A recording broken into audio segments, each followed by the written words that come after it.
Salam değerli izləyicilər, 7 may 2026-cı il Bakının məşhur Şadlıq evində insanlara at əti yedirilmişlər. Ən dəhşətlisi də bilirsiniz nədir? Mən özüm şəxsən son bir ildə həmin Şadlıq evində, həmin restoranda ən azı 2-3 toyda olmuşam. Və kifayət qədər güya bahalı restorandır, xəbəri diqqətinizə çatdırıram. Burada üstəgəl işarəsinə vurun, kanalımıza abunə olun.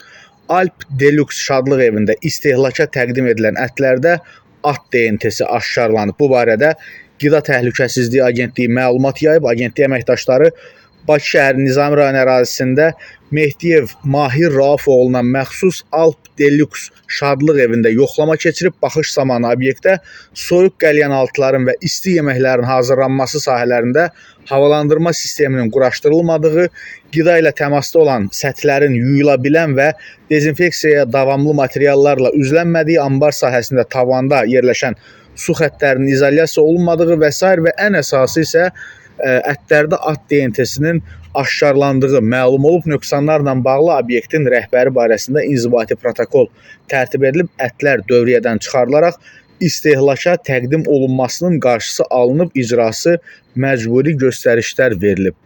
Demək ki, belə hallar olanda restoranın ucuzuna, bahasına baxmır. Bu Alp Deluxe-un özü kifayət qədər bahalı şadlıq evlərindən biridir.